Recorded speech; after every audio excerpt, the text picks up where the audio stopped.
a motivational speech, leadership, it's not just that you're a technical person, that you're a leader, that there are a lot of other factors that makes you a successful person. This is where I see that a lot of people who are successful on the outward, when you see in society, but personally they are not. So you have to have a rounded experience. Now he talked about marriage. Now you will say, why talk about marriage and family when you are talking about leadership? You see, your family, your wife or your spouse is a supporter. And if you have a successful marriage, your outlook on life is different. If you are not bitter, you are not unhappy when you come out, you have a different outlook. You are more empathic. Okay, you are more understanding and you can see. So sometimes you might be a successful boss, but all might hate you. This can happen because I'm qualified, I do a lot of things, and I bring profits, the company loves it, but people around you might not be. So this is the type of leaders you have to be. Every one of us are leaders in our own way, because in our families we can be a leader. We might not be the leader in the company, but we might be the leader in a division, in a group, in a department. So we are all leaders, as Nirmalan pointed out. So let me now introduce Faril Farooq. He is the author, Discover the Winner of You.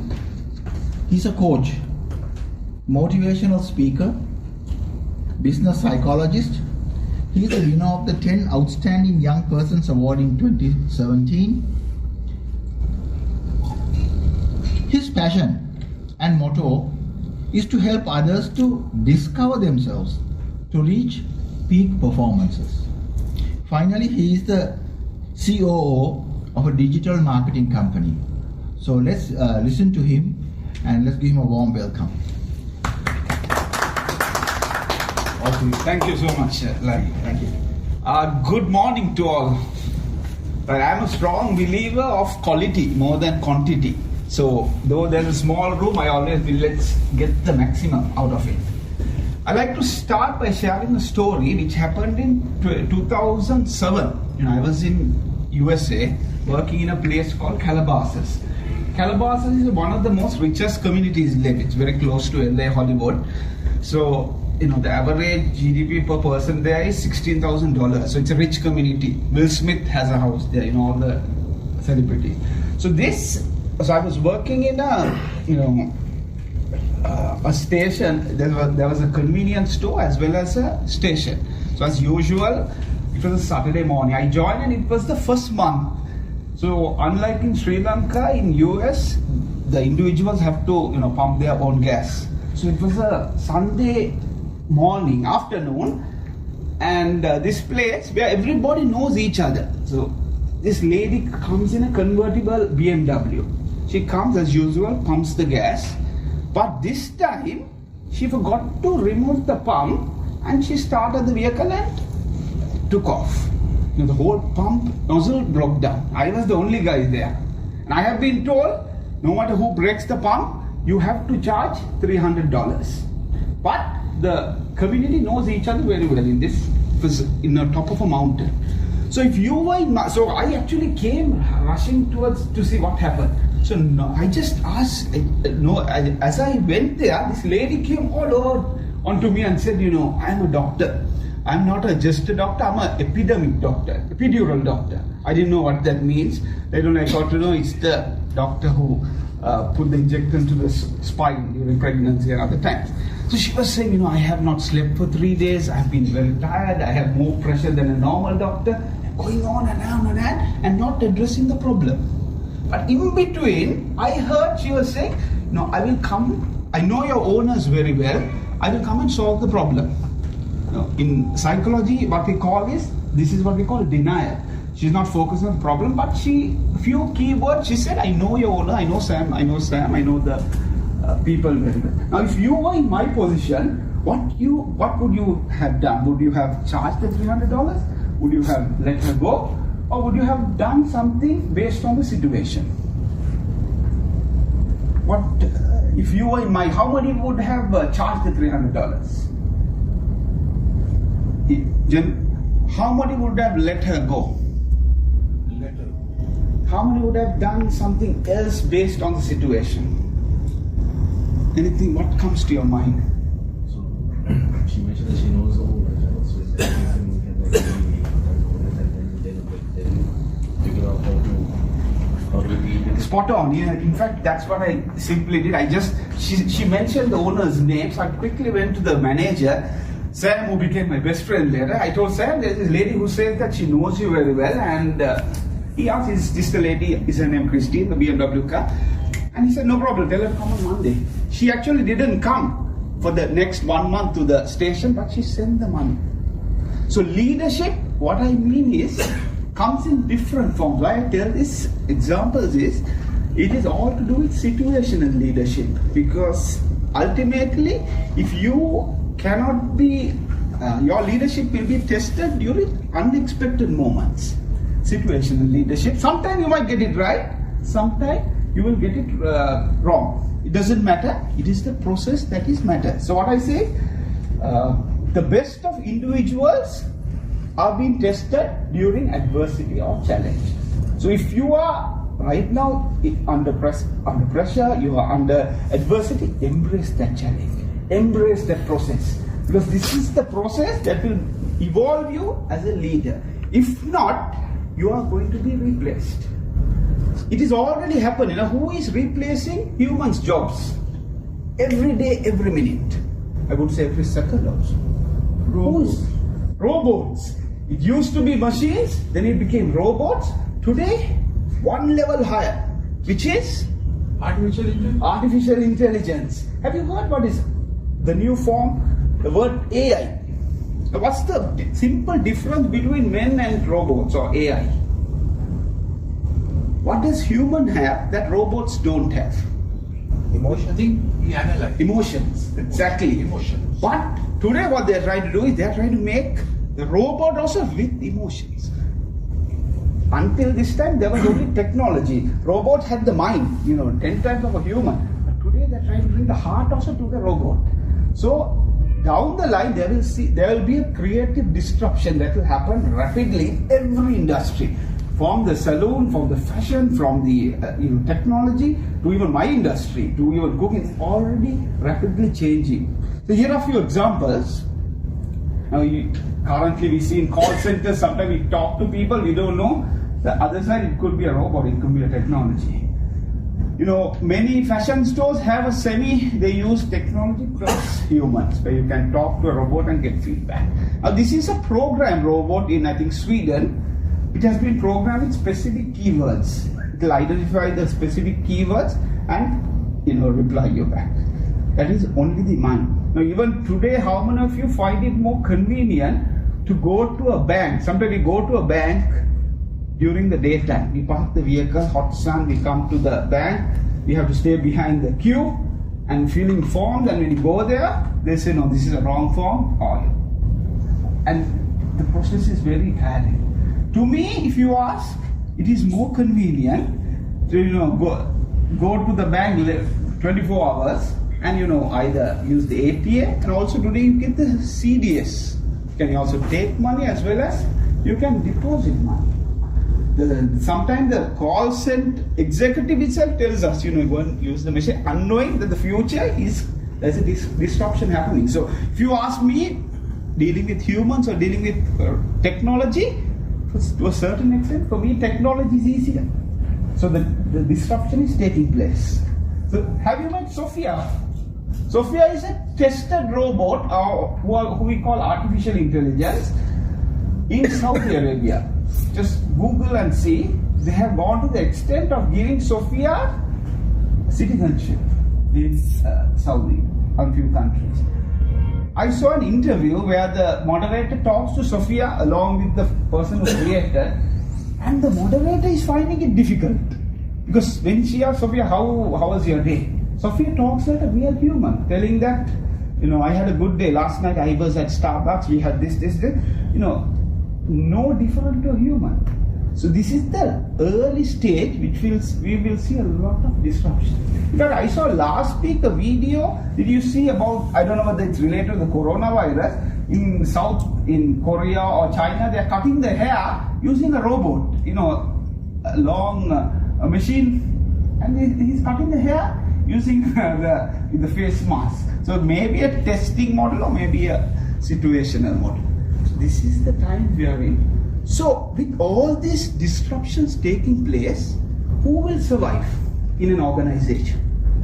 What type of individual will survive in an organization when there is so much of tension, so much of challenges? A person who changes with time. A person who changes, person who evolves, or who I call a superstar in an organization. Superstar. A superstar. Now in the cricket field, who are superstars? In the Sri Lankan cricket team, who do you see as a superstar? Hasaranga. Hasaranga, upcoming superstar. Yes, I saw Nikiyata was saying he's one of the top player. Yes, good player to study. Who are the other superstars? Current time frame? Superstars, who do you see? Let's make this an interactive session now. Sangakkara. Sangakkara. Why is Sangakkara seen as a superstar? He's not even playing cricket. Still, brands are going after him. Why Personality. He has a personality. So it's very key to remember, while you are good at your job, good at your domain skill, you have to invest in your personality. I know Kumar Sangakkara basically transformed himself. Many people say the Kumar Sangakkara we saw in school is not the person we see today. He invests on his public speaking. Somebody asked Kumar, what is your least favorable skill, or what do you least like doing? He said, I hate going for cocktails because it is a lot to do with small talk. He said, I had no choice. I had to invest. I did a lot of speaking. I had to nurture that skill. The process, he knew the process of evolving a skill. So in Bollywood, who would we call a superstar? The Bollywood industry. Salman Khan, Shah Rukh Khan, key brands. I would say a person, if you're 5 years in an industry, and if you're number one in that, you have something special. If you're 10 years and you're still number one, you have built a craft. If you're 20 years and you're still number one, you have something beyond. You have basically owned that brand. Now Shah Rukh Khan has been almost 30 years, he's still number one in the brand. He's still one of the top brands. So he's very conscious about his personality on and off the game. Same with Kumar Sangakkara. So we will see how we also can tap into our inner strength, personality. So let's see how we can go forward. So a superstar, I would say, in an organization is a person who invests 10 times more than what they are being paid. For example, you'll be paying this amount, the performance should be 10 times higher. That will make you a superstar. To achieve superstar, it doesn't matter what technology comes, what challenges, you will be valued. There are going to be many disruptions. I think receptionist jobs are going to be removed. Customer service already we see. What are the other? Now postman. We see less and less postmen. In the past, the pager used to be one of the dynamic technology. I remember I had an uncle who was a blood doctor. While having meals, he get tick tick, and it was like a luxury for us. He says he has to go and open his fridge. He has a blood sample. He takes it, and it was even the gadol bar. So it evolves. Things change. So every industry will be tapped as we go ahead. So we say the third one is individuals who are present at each and every moment. So they have the leadership mindset. One of the key attributes is to have your leadership mindset is to set your energy level. You always are in control of your energy. Have you seen this team? What do they do at the beginning before the All Blacks? The All Blacks? The haka. Why do they do the haka? What's the reason? It's a tribe dance. To set the tone. To set the tone, almost there. To set the tone. Have you seen that dance? They put their tongue out, they jump, very light. no? You get that? fire is there. Get the, unleash the fire, basically tap into that energy. Because the more you can release your energy, more you can tap into your top performance. It's very intimidating to the opponent. This is the power of having that energy. So the more you are conscious of your energy, the better it is. So how many of you are in control of your energy? Can I request all of you to stand? Let's release some energy. Now, most of us have a lot of energy. When we start our day, the energy is dropping down.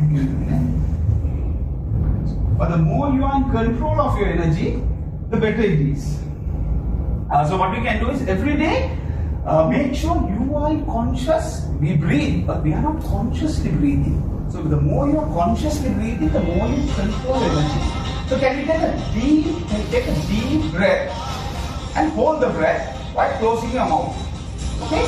Take a deep breath but hold it and exhale it internally. Like you are blowing the balloon out. This time you blow it in. Okay? I'll do it, you can follow me. And release the energy. Release it to your stomach. Send it out. Take a deep breath. See how long you can hold the breath. Close your eyes, Brian. Try to send that breath to the back of your spine.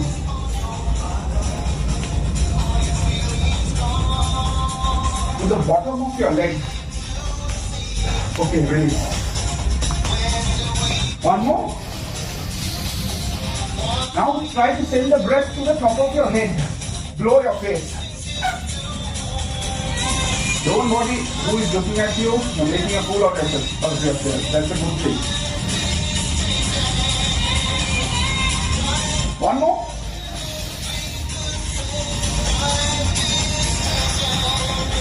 So the more you are conscious of your breath, you can do this every day 10 seconds. In the morning and the afternoon, you will see a big difference not only to your physical health, your energy, as well as your overall personality. You will see the vibrance in you. So, the more you can close your eyes and release the energy, the better. Okay, one more step. Okay, we have a lot of energy in our body. So what we can do is let's do a little stretching. Left. Every day do this in the morning. If you can do the breathing, now while moving.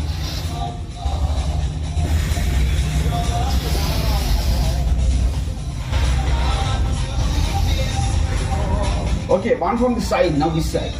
Most of our energy is trapped here. Can we try this? Shift. Okay, keep going. More you can do, the better it is. Other side. Good. Okay, last one. This. They say the wellness industry is going to be a 3 billion industry. Okay, other side. One more. You have to feel the pinch here. Okay, one more. Very good. Last one. Full stretch.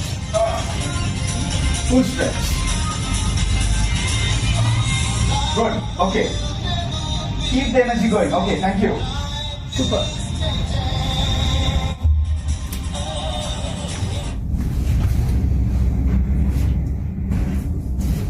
I feel most people's energy are like a flat tire. Now, who controls one's energy? Yourself. But when you observe people early in the morning where your energy should be at its highest, our energy is at its lowest. But the strangest part is we control our energy. It's like a button of a switch. In the morning when you get up, smile and say, I'm going to have a good day. That motivation should come within. It's a mental switch. So the more you release your energy, the more you can manage. The name of the game is managing your emotions. The game controlled by us. The more you know of your emotions, the better you become as a leader, as a manager, as a human being. Okay? So I think we had a good session. Imran, who shared a lot of insights about leading yourself, understanding the simple side of life. You know, if I spend 1 hour speaking to Nirmalan, I can learn so much of wisdom, and I enjoy speaking to him. So let's introduce ourselves and see how we can go forward. Let me start, ladies and gentlemen. My name is Farooq. You can call me Farooq. I studied at Royal College and I work as a CEO at a leading digital marketing company. My hobbies are travel, playing badminton, cricket, reading, and also trying new culinary. My ambition in life is to be a top speaker and a top author. Ladies and gentlemen, thank you very much for your time. Can we quickly get you with that? My name is Pasan Gonakumbra. You can call me Pasan. I work at Tune Consulting. My hobbies are reading, music, playing any musical instrument. My ambition in life is to basically earn so much money that I don't have to work. Okay, super. Thank you. Good. Next. The more you share, the more you'll connect with people. Hi all, my name is Sandu Pereira. You can call me Sandu. I work at Tune Consulting, and my hobbies are watching cricket matches and playing games and going traveling somewhere. Ambition in life is to be an architect in the industry. That's all. Good. Okay, next. Hi, my name is Taridu Vikramasuri. You can call me Taridu. I work at Arjuna as well, and my hobbies are developing video games and pretty much playing video games. So my ambition in life is to pretty much become the best at what I do. Good. Okay. Super. I'm Anjali Vikramarajji. You can call me Anjali, and I also work at Tune Consulting. And my hobbies are reading, watching movies, and traveling. And my ambition in life is to be happy and content with myself. Okay. Always. Good. Hi, my name is Al. You can call me Al. I work at Tune Consulting. My hobbies are playing badminton and playing games. My ambition is to become a technical architect. Okay. Lai. I'm Sun Lai Yong. I got a Chinese name. You can call me Lai. I work at KPMG. I did the China investment desk. My hobbies, I like agriculture. I like to cook. I like to ride Vespa scooters around the country, and a lot more things. My ambition is to build a resort and operate it. Nice. My name is Sega Nagendra. You can call me Sega. I'm the Senior Director of Carson Company Company, in charge of KLM Broadnet Airlines, Garuda Airlines, and Northwest Airlines. I'm now retired, but I'm still director of about 10 companies. My hobbies are reading and traveling. My ambition in life after retirement is now to do social work, and I'm trustee of the 2 largest Hindu temples in Colombo. Thank you. Glad to have you here. Vikas? Hi, I'm Yahya Rikas. You can call me Yahya. I work at Direct TV. Right now, I'm doing my own business, doing a advertising agency. My hobbies are jogging and watching movies, and my life ambition is to be an entrepreneur. Good. Okay. How many is brand ambassadors? My name is Vasana. You can call me Vasana, and I work at Ranatunga Fernandez Salon Cinnamon brand. And my hobby is listening to music, and my ambition is in my life to be a good hairdresser. Okay. I'm Maheshi. You can call him Maheshi. I'm working in Ranatunga Fernandez Salon Kobola. My hobbies is watching the TV and listening to music. My ambition is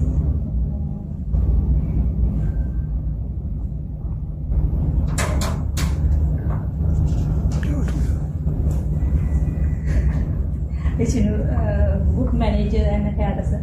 Good. Okay. Yeah, you know all about me. I forgot one very important thing she told me today. To be content. That's the secret of success. I forgot to add it in my presentation. Don't forget.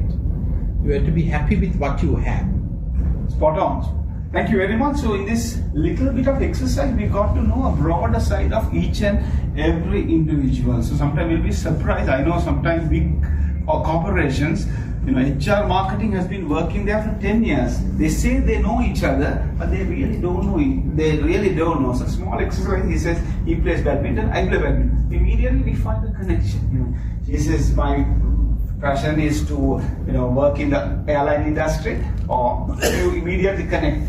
The connection happens so fast. So the key to communication, the more you share.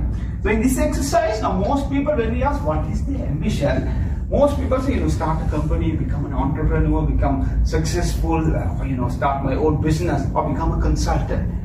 The key to remember is the challenge what most people have is their vision is correct, but they start their vision only once they get to that position. So the key to remember is if you want to become successful, you want to be the top management, if you want to be the top in your brand, start investing right now. Plant that seed. And every day, for 1 hour or 10 minutes even, invest on that craft. It can be direct to your job, or it can be something, it can be your passionate area. But you have to make sure to invest at least a few minutes, a few hours would be better on that niche, so that gradually you will develop into that craft. So the more you can invest time, spare on that moment, you will see the evolvement coming, right? Now, how many of you have been to Singapore? Yes. Right, so okay. So others put Singapore as your goal for the next 1 year. A good time to travel right now, actually. A lot of good hot deals in town. Maybe next 24 months. Make it a goal, because once you set your mind, it will happen. Now Singapore, it is considered today as the #1 passport in the world. But back 30-40 years, it used to be below Sri Lanka, underdeveloped. In fact, Mr. Lee Kuan Yew, when he came to Sri Lanka, he said, I like the Sri Lankan model. He had gone to he liked the greenery. He had apparently gone to the Bumblebee flats. And he said, I like that concept, very spacious apartments. There's a play area. And he said, I want to replicate the same model in Singapore. So he took this idea, went to Singapore and put it to the parliament, got it approved. He said he developed the roads, he put the infrastructure, got factories. But his biggest challenge was, if this is Gaul Road, there were so many people. Unlike in Sri Lanka, Singapore was in a worse situation. You had all ethnicities. You had the Chinese, you had the Malays, you had the Indians, you had the Singaporeans. All will say, if this is Gaul Road, like small houses, every 10 to 20 houses just had one toilet, and not a luxury toilet, these pit toilets. So what he did was he expanded the road and got these people to come and live in the city, and he put up apartments, studio apartments, and gave them 1 bedroom to 2 bedroom apartments. So they were very happy. Now luxury, there is lift, there is amenities, rooms, spacious, little spacious. But first month they're happy, second month they're happy, third month they went back to their old habits. They're eating something, they throw it. They don't close they litter everywhere. They don't maintain their house. They went back to their old habits. So much so at one point, they didn't even flush their toilet. They use the toilet, they don't flush the toilet. And it became a problem. Then it went to the parliament. And it came to Mr. Lee Kuan Yew's notice. And he was so annoyed, he wrote back to the parents saying that, what's going on? They wrote back saying, we were living in a spacious place, you come and put us in a small place, and now what Lee Kuan Yew did was he created a small technology where if you do not flush the toilet, the lift doesn't work or the electricity gets disrupted. And they were annoyed now. They wrote back, said, what is this? You bring us from the small, big houses for them to this small, tiny apartment, and now you're teaching us how to, flush the toilet. He wrote back saying that, I have got fed up of your generation. You've been complaining. Do me one thing. change the next generation. For your next generation, your children, teach them good values. Teach them good, habits. Teach them the little things. If somebody opens the door, say thank you. If you throw the dirt, you have to pick it up. And I will put in the discipline. And he said this start was the transformation to changing Singapore. He said putting up buildings was easy, changing people's minds was the challenge. And it took him 10 years to start this journey. So today's objective is let's flush our mind and see how we can reach a higher level. Can do? Can do. Okay, great. So the key to remember is, now most people talk about changing attitudes. Most people, have you heard this theory, the ask theory? The more you're aware of your three, this triangle. Now most people start their career with knowledge, with their domain skill. From junior level to go to mid-level, I would say it is your skills that is necessary in the ask model. Your communication skills, your interpersonal skills, your emotional intelligence, your networking. And most people can achieve up to this point. Now what is the skill? Now most people from junior, they can reach the middle level. Or the middle level, they find it very challenging to go to the top level. Most people get stranded here. Now what is the key essential skill that is required to make that switch? What do you all think is the main skill that is required to make that jump? Attitude. Attitude, yes. Now what is attitude? Now, most people, Mr. Nirmalan also said, hire for attitude. Attitude. I know people like Richard Branson. He hires 100% on attitude. Few questions they ask, they can study a person's personality. Even interview questions, when they ask you what is your hobby, they're not asking you what is your hobby, but they want to see what type of person you are. The more you can say, the more you share, the more they can study. They might ask you what color you like and why. Again, to study not the color, they don't care. They want to know your personality. Again, they are trying new ways of studying people's personality. So now what is attitude? Everybody talks. 8-letter word, right? Strangely, have you noticed if you put the alphabet 1 to A to Z and write one every letter 1 to 3 up to 26, and the word attitude, when you count A being 1, T being 15, attitude is the only word which will equals to 100. Just try it out. What is attitude? Everybody talks of attitude. What does attitude mean to you? What does attitude mean to you? Like? You're adapting to change. Adapting to change, yes. What else? What are the key attributes to attitude? Thinking out of the box. Thinking out of the box, yes. Like, here are few how you can shape your attitude by programming your mind, thinking out of the box. Always, I think you also mentioned, I can. Today, most people focus on IQ, which is knowledge. The mindset, if you focus on always, I can. Even if you don't know the problem, say I can, you're sending a mental switch to your mind saying that it is possible. 50% of the job is then done. So program your mind in future. If you have been told something, say I can. Even if you don't know what the hell it is. Richard Branson says if somebody gives you a business, say I can and then figure it out. That builds in confidence, because I can is going to be 10 times more powerful than IQ, which is knowledge. Then embrace failures. Failures have to be part of life. Winners see failures as only a learning curve. The more you enjoy failures, you learn. Actual failures are better teachers than success. Now, how many of you have experienced failures? How many of you have experienced failures?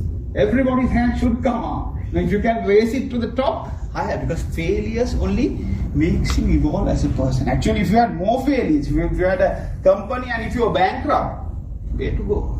Because you develop character, you developed your brand, you evolve. Because leadership is one topic that you can't learn. Or leadership is the only topic you can't learn. it is a muscle that you need to sharpen. And you can only sharpen through your own experience, through your own learnings. And the more you sharpen it, the more the muscle becomes stronger. So these are few attributes. You always have the mindset of I can, embrace failure, feel everybody is equal, building relationships. Now, I read an article where Forbes says for the next 10 years, the 3 most important qualities that they are looking for in professionals are, the first skill is, any idea? Public speaking. How many of you enjoy public speaking? Beginning to enjoy. Beginning to enjoy. It's a beautiful skill. I used to be a stutterer. I still stutter. The more you tap into public speaking, the more better you become. The more you will identify the beauty of it. There is a power that you can enrich. And the more you stay away from public speaking, more you're not reaching your full potential. So I would say, put that as a bucket list that you're going to sharpen your skill. Maybe join a Toastmasters club, join a BNI club, join it can be your own sports club where you can present yourself. If I'm talking to you like this, and if I talk to you even one-to-one, if I stand and talk to you, there's a subtle difference. And the more you invest in this skill, the better. The second skill, they say, it's networking. Higher you go in your career, the more you speak less and listen more and communicate a lot. You need to build networking. If you see the word networking, break it into 3. Net is your income, net, worth. Work, how you put it into action. And there's a king. Public speaking also has a king at the end. Speaking. So there is a lot of power. And the third they say is business writing. More you can correspond with people in an effective manner. Short, make it a conversation than a formal letter. Make it a conversation, the more effective.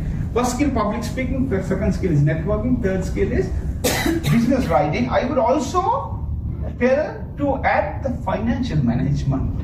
I didn't realize the importance of financial management, even budgeting, as Mr. Nirmalan said, until I became in the C-suite. And I know, currently I'm reporting to a big conglomerate. So every month there is board meetings. And they don't care what you do in terms of business growth ideas. They want to know profit and loss. So you need to learn your financial. Numbers are very important. And the more you have an idea of your budget, P&L, so start small. Invest. I had the opportunity once to work with Dhoni. This is confidential. He came up with this Rajdhani Express, Expo Rail. Expo Rail, he came up with this idea to do these luxury trains. There was a gentleman who came and said, he was the head of finance or head of a department who came and said, we are willing to invest 100 million in your organization. Dhamika said, okay, give me your annual report. He checked. He just checked 3 pages and said, what is your profit last month? He saw the profit was not much. He said, how can you invest 100 million when your overall profit is only this much? And he questioned it. The gentleman said, okay, no, but we can commit 100. Call your CEO right now. And so much so, you have to know your numbers. Invest on numbers as well. It has a long-term benefit. Right. Now, as I mentioned, the importance of a skill. Now, if you see some of these famous personalities, what is so special about these talents? See, people in the caliber of Dhoni, Ronaldo, Muhammad Ali, Bhartiya Santosh. They are unique in their own field. Unique in their own field. They are talents, definitely, world-class talent. But they have something extra as well. Even I would say this group, there's another group I can show you. For example, Dan Gomez has something beyond. He has charisma, passion. The passion is brought out. Hard work, which is packaged into. They are good in their domain skill. Now, Dhoni is a person who comes from a place called Ranchi, which is it was famous for a mental hospital like Angoda. Ranchi is known for a mental hospital until this gentleman comes, and today MS Dhoni's Ranchi is known as Dhoni's town. They built a stadium, they have revamped the city. Communication, yes, very good communicators, but more or less, they have invested in their personality. And, they have invested into their, what do you call this, the leadership muscle. So the more you can invest in your leadership muscle, the more effective it is. So understanding your personality is very, very important. I just share quick, our personalities form based on our attitude, behavior and our values. And during which year these three are mainly built upon? Your attitude, your behavior and values. From small age. Formative age. Formative, it comes from your home, the early stage. They say 70% of your brain is, or 80% within the first 10 years. Then it evolves. So we can't change a person's attitude. We can't change a person's attitude. But you can modify your behavior and make a shift in your personality. You're already structured with the attitude, behavior and your values which you bring from home. But you can shift your personality and take it to the next level by investing on your communication skills. Now if I ask you in communication, is speaking more powerful than listening, or is listening more powerful than speaking? Both are equally. Yes, but which is more powerful? Listening. And active listening. We all listen, but we don't listen actively. Key listening. I'll give you a small example. Imagine you're the bus driver, and when you leave the first bus halt, you pick 3 people. Second bus halt, you drop 2. Third bus halt, you pick 5. Fourth bus halt, you drop 2. Fifth bus halt, you pick 10. And the last bus halt, you drop 9. Okay? How old is the bus driver? How old is the bus driver? Yes. Same age. Yes. How old is the bus driver? It's a teaser. The answer was told in the question. We must learn to listen to the question. Yes. This is the power of deep listening. We all listen, fair enough. But the more you can invest on deep listening, the more you become smarter or sharper. I was adding and minusing and the answer came to 9. Excellent. But you missed I missed the main thing. The bigger picture. What was the question? Who can remember the question? There was no question per se. So imagine you are the bus driver and so it's the answer was told at the beginning. Imagine you are the bus driver.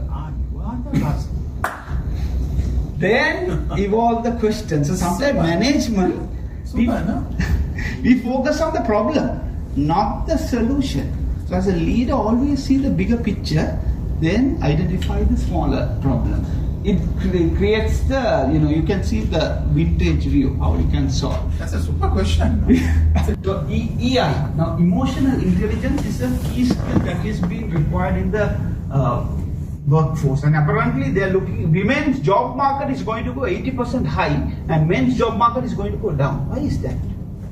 Actually now, the next 10, 20, 50 years, they're going to hire more women than men. Why is that? What's the key reason? Key skill they're looking at? Listening, but more as emotional intelligence. Women are better at sharing emotions. We men hide our emotions. We don't like to share, we don't like to appreciate, we don't give that extra care, like you said, even we don't compliment people enough. We hide it out. And that develops into anxiety. So the more you can share your emotions, the better it is. You break that pattern, the more effective it is. And your energy is by you. The more you control your energy, you will see, you can achieve a highest level, which you will understand in the next video. Have you all watched the program Voice? Yeah, now we are watching. Yes. So in Voice, like, the participant comes and audition, the judges are not, they're looking the opposite side. and give So their it's feedback. American Idol copy.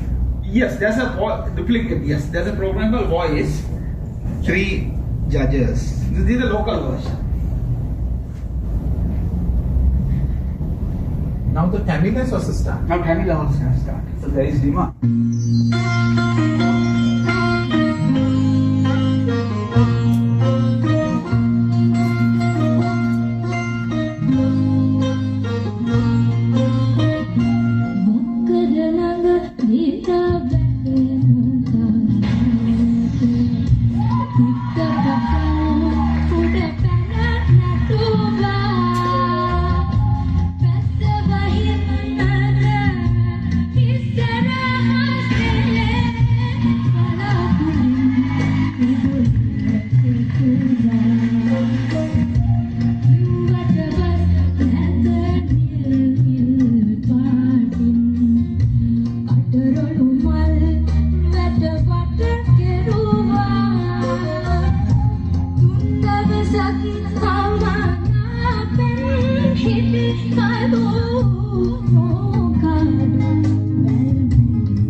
Performance? Was it good, average, very good or excellent? What was the performance? Above average. Above average. Now whose song do you think she sang? Amaradev. You know, is it from Amaradev, which is not easy. Now I'm sure that day there would have been about 200 participants. Same talent, but when they are put into the test, they cannot bring themselves. But in her case, she knew there's a live audience, there are people, there are 3 judges, and she actually brought the best out of her difficult song. A very difficult song, she was so composed, and she brought out herself. She was not worried, she actually used that situation to bring out the best in her during adversity. And I would say it is one performance, or it is one game, or it is one speech that can change your life. You can, how people perceive you can change. And only one chance. And one chance. She grabbed it, from today, her brand changed. Her brand very positive. Now, what is her strength, what kind of state she was in? She was happy. She was happy, she was relaxed. Yeah. But what was that state she was in? Confident. What level of confidence? All correct. What level of confidence? We all like to be confident. We all go there to give our best. But when it comes to when the pressure cooker is on, you can't breathe. The heat is too much to bear. But some people can bear the heat. And they bring the ice out. Now what was her state? her state of mind was what we call peak performance.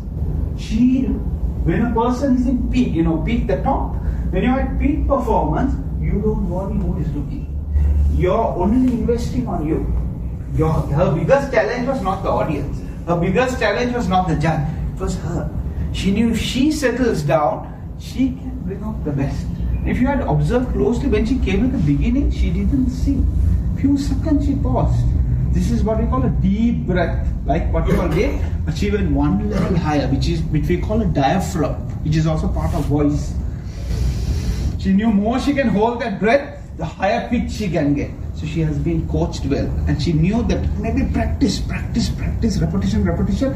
She built herself to that right moment, and when she got the moment, she excelled. So we all should try to achieve peak performance.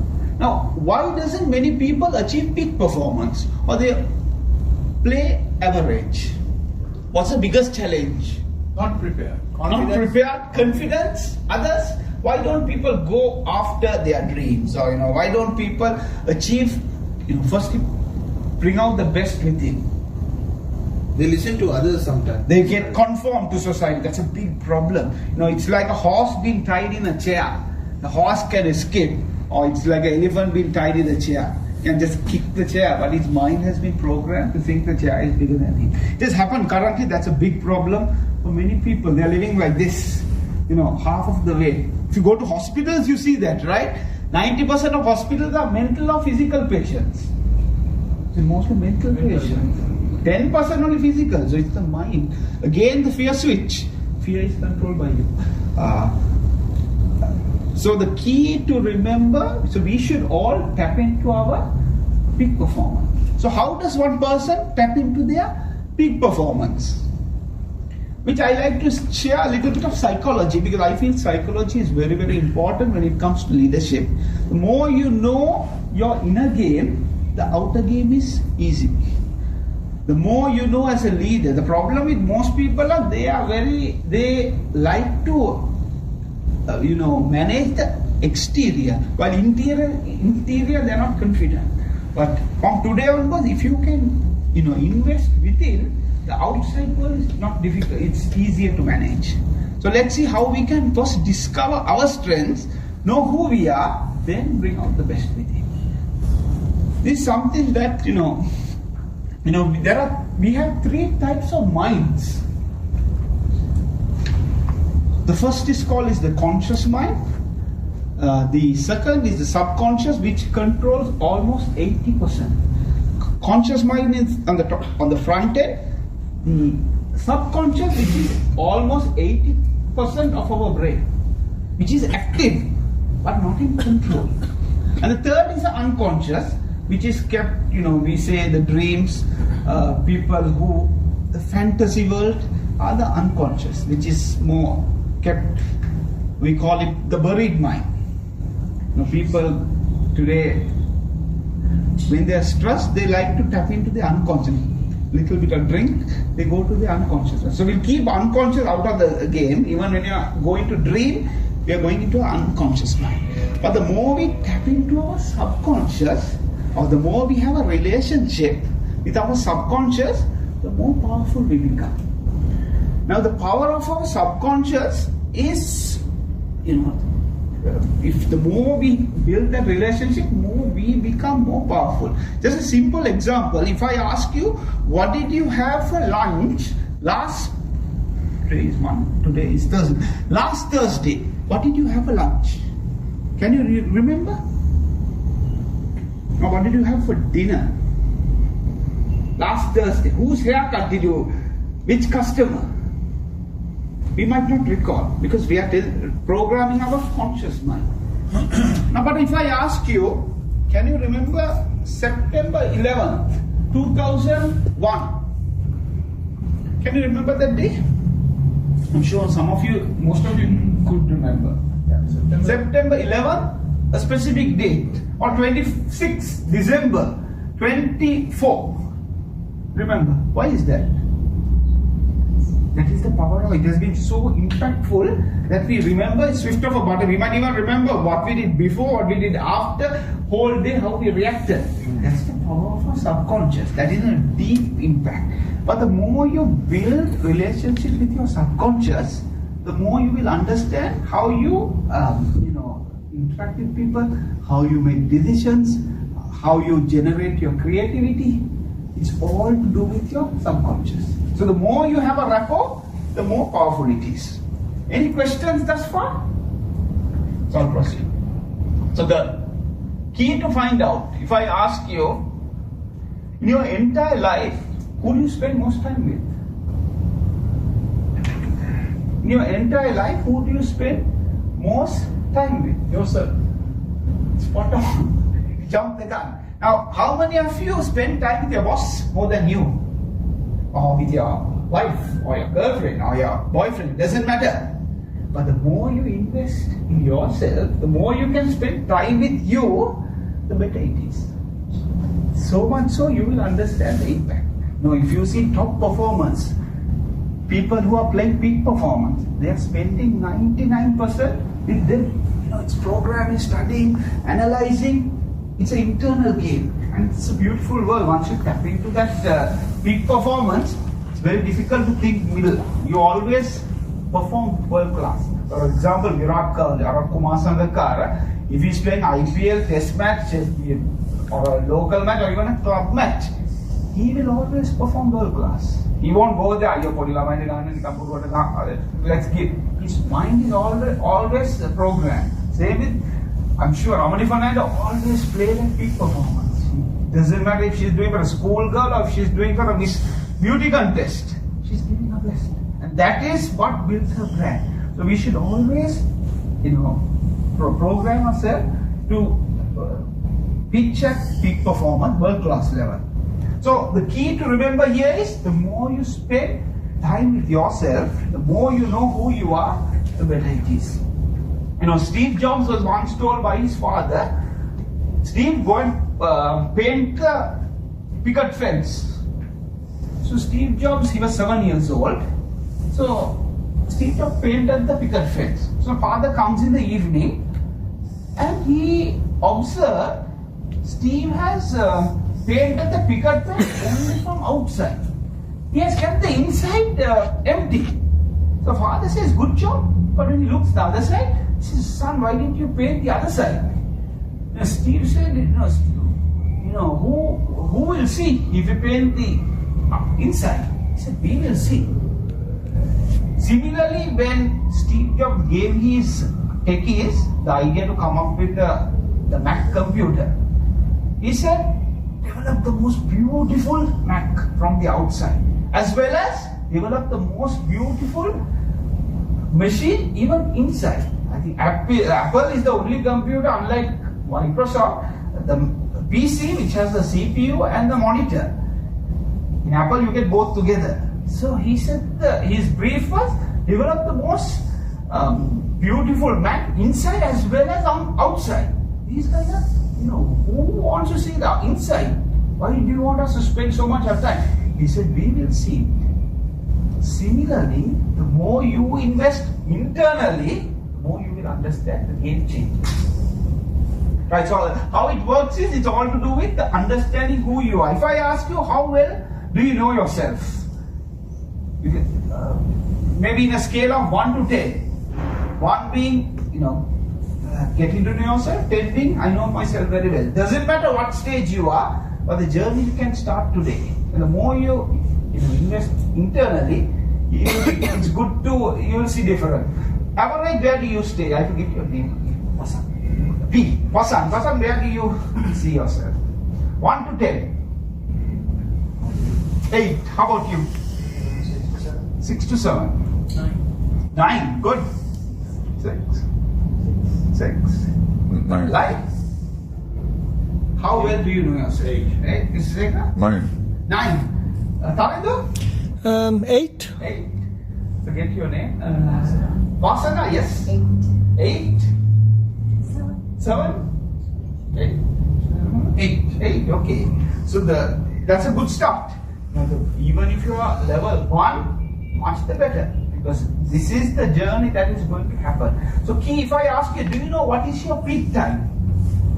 Do you know how well do you handle stress? Do you know here are a few questions. What is your peak time? What time is your subconscious most active? People like Steve Jobs, Bill Gates, they know they don't have mobiles, they say. Because they know, especially during their peak times, their door is closed always. That 1 hour what they can do is enough what other people do for days. But that is their peak. So you can discover what is your peak time and use that time to do the most important thing, the urgent thing. For most people it is the morning. For introverts they say morning hours. As you get up, the energy level you have is almost 400%. And it dies down. For highly creative people, it is the night, late night. So try to discover what is your strength and invest on that time. Use that time effectively. Are you a fast learner or slow learner? I know myself, I know I'm one of the most slowest learners, but once I get the game going, I master it. So if they ask me in an interview, what is your strength? I know my strength. We all know what is your weakness. I use even my weakness as a strength by telling my weakness is I'm a slow learner, but once I learn the craft, I master it. So it gives them to understand at the beginning I'm a slow learner. And that's my style for a long time. So try to identify what is your strength as well as weakness and converting it to advantage. What type of leader are you? What type of leader would you like to be under? Little things, it can make a huge difference. We will study a few leadership case studies as well. Again, the secret is how you discover your subconscious is every day have a 3-minute conversation with you. We call it mental mapping. Can we make a commitment every day to spend, before you go into bed, 3 minutes with yourself? How many of you journal? Write down what your plans to do or what you did. Not writing it in a diary, journals, because your mind has to be empty. If you see an idea, just journal it. Write it down, because that journal can be used 1 year, 2 years, 10 years later even. You just jot down every day 3 points. What did you do good? What are the plus points? What is the weakness? Even while a conversation, if you spoke in a wrong way, say next time I'm going to control. I'm going to ask in a different way. My tone, the pattern, little things makes a big difference. So the key to remember is make your subconscious your best friend. Can we make a commitment? Can we all stand? Let's make a vow. I'm going to make my subconscious. I'm going to discover my subconscious and make it a best friend. Can you do? Okay, good. There are nice stories. People like Bruce Lee. Andre Agassi, the famous tennis player. He has a book. Read his book, Open. You can beautiful book. Open. It's the full journey, how he started to how he finished the game. He says, he is one of the most successful tennis players. Before any match, he takes a bath, but he has to take a key bath between half an hour bath or 1 hour bath, few hours before the match. That's a subconscious bath for him. The more he taps into the subconscious, he can achieve peak performance. Tony Robbins, I think Mr. Nirmanan has attended Tony Robbins. Have you heard Tony Robbins? Tony Robbins has, large crowd, 250, 300,000 in a stage. And this gentleman from 10 in the morning to 12 in the night keeps the audience live. And sometimes he does it 7 days a week. So people wondered what was his secret.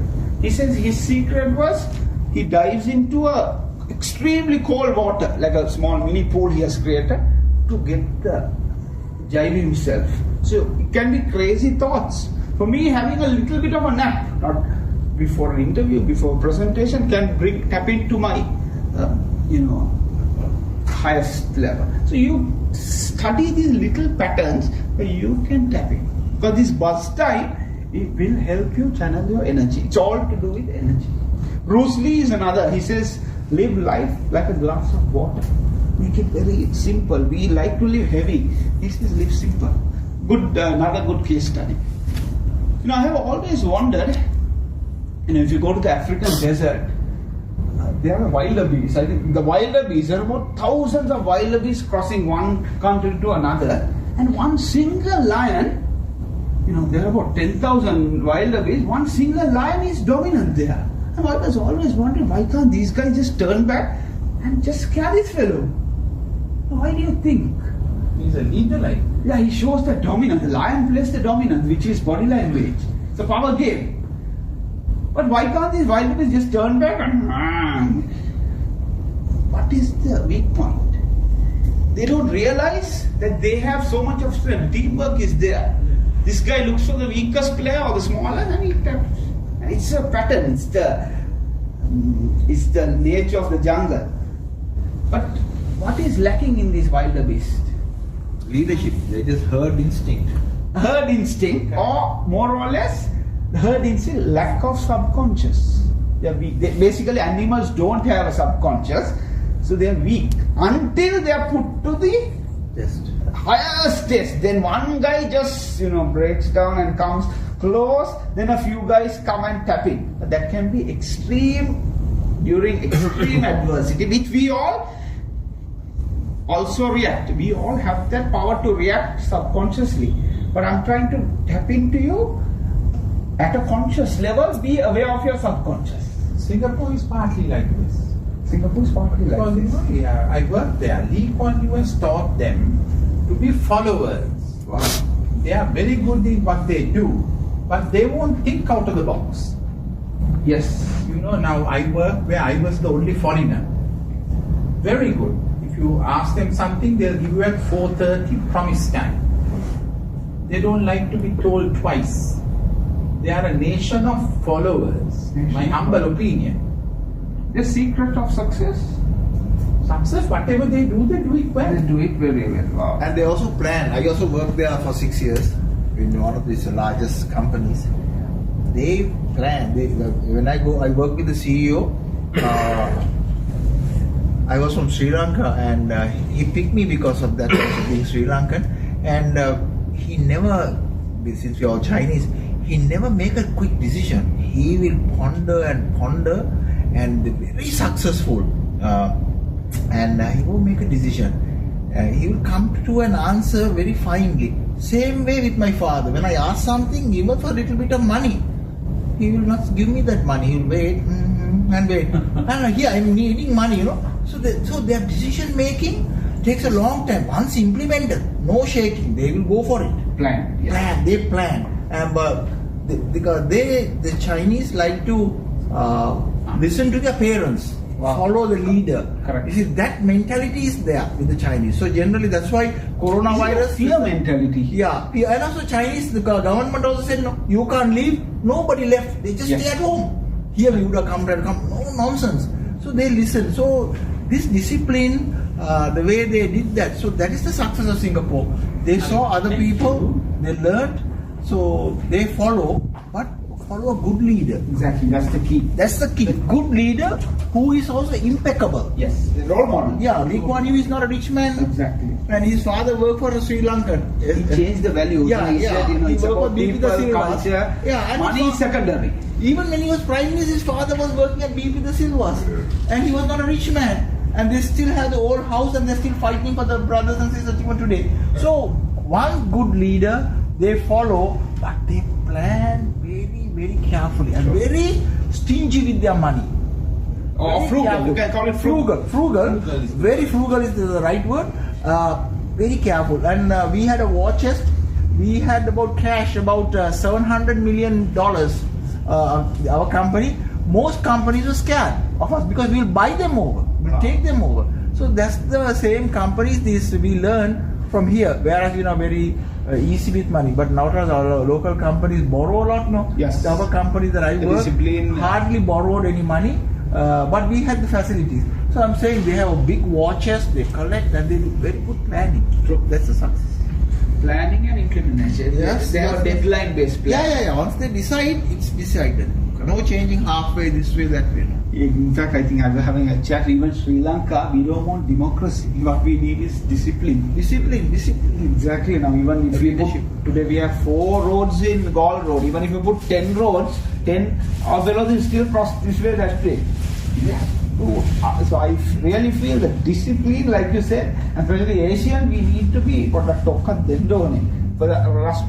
into our best self. So sometimes if you have a leader who taps you in a hard way to get the best out of you, you can see it as a blessing. At that time you will curse that fellow, but you will see the pattern, which we will see a few case studies. I'll speed it a bit, So one of the missions of today's objective is tap into your subconscious, because it is how 30,000 times more powerful than your conscious mind. So most of us are playing with our conscious mind. So from today, say that I'm going to have a better rapport with my subconscious. It's a reprogramming. Virat Kohli, brilliant player, but he has a beautiful story. He has a lot of talent. He has about 9 tattoos, if you notice, in his body. It's not just tattoo. Each tattoo is a message to his subconscious. How he developed his, discipline is, he says his father died while he was playing match, and that was like a great turning point in his life. He went for the funeral and came back to the match, and he put a tattoo there. So every time he knows life is short. When he was picked to the India, he won the India A, he was the captain, they won the World Cup. Then he was picked for the IPL, I think he was only 19 years, then Delhi Daredevil. He saw it as a party, IPL is like a carnival. So he went, flamboyance, going nightclub, dancing, and he performed so bad that year, 2008, they wanted to drop him. But somebody, Vijay Mallya said, no, he's a talented kid, let's keep it. So he put a tattoo saying that, focus. So he said from that point he knew every year, do not get distracted. Focus. So this is a way he connects. So I'm not telling you to put tattoos, but find a way, maybe a small board, a little notebook, journal. The more you can have a rapport with your subconscious, the more you will discipline yourself. And the more you sharpen your skill, the better it is. It is repetition. And the more you feed your subconscious, you will see the magic happen. It's a beautiful journey that starts. Right, it's all about subconscious. I like to just share about leadership, because leadership, like I said, is a muscle that needs to be grown. Now, if you see in this ring, where do you see yourself? You don't see, but do you see yourself inside the ring or outside the ring?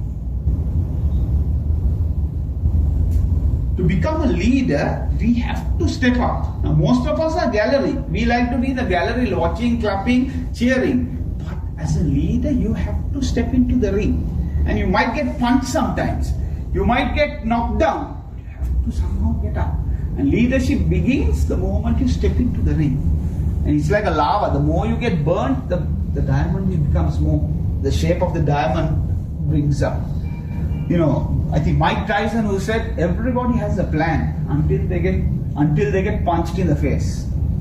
So we all have a plan, but we are not stepping in. So make a vow to step in. If you are given leadership, accept it. Jump into leadership, because it's fun. Because what happens, it's an evolving journey, like a tree.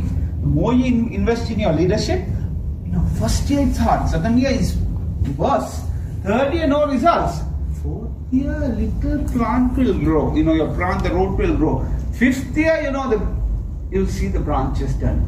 Then 1 fruit will come. Then 10 fruits will come. Then only you see the magic happen. So it's an evolving journey. Right, so a few case studies. If I ask you in this group, which leader that you admire? Or if I ask you in general, tell me a leader that you admire. And why? Who is your favorite leader? Pasan? And why? To be honest, I don't have a favorite. It can be even not a famous person, somebody close to you. It can be even your neighbor. Well, from here I can speak Steve Jobs easily. Yes, and why? Because of the way he sold the Apple brand. He was kicked out of the company, and then it went down, and then he came back and picked it up again. Apple used to be a niche product in the beginning, but then somehow they came out the iPhone and then the old Maxis. Innovation. Yeah, so they are still a niche brand, yes. but everyone knows what Apple is, and yes. they are one of the most highly valued companies in the world. So you admire his leadership for for the way transforming. for the way he built up the brand. I mean, basically. Yeah, that first video, just have a look on Google. That's the original video. How he invested. It has a nice message. He says Nike. He role model is Nike. He says Nike never says my shoe is the best sole. He always says we honor the athletes. Just do it. Same model he used to have. Good. Who do you like as a leader in this picture? In my life, like father. Your father. Why? What is the key attribute? How he managed the family and how he supported us and the way he managed. What is the key skill you can pick that you admire about him? About him was the money management and how he has built up his business. Those. Good. Okay. Nice. How about you? Same about me, because when it comes to my father, he also had a very difficult life, and he completely turned it around and made sure that we didn't go through the same times. Excellent. Good. Okay. Thanks. Anjali? My mother. Okay. What do you like? What are the leadership skills? I would say mothers are the best leaders, inspirational leaders. They make us want to do not. It's called inspiration. That's the highest form of leadership, like Nelson Mandela. Few people, if you are working under inspirational leadership, that's a beautiful moment. Some people see Steve Jobs as an inspiration. Some people hate that fellow. He's one of the worst. But the people who loved him, excel. So it's how you play the game. Okay. Anjali? She always sets the example, not just Lead by example. Okay. How about you? From these. Or in general, yeah, up to you. Yeah. From these, I say Steve Jobs because it's now the software industry. So I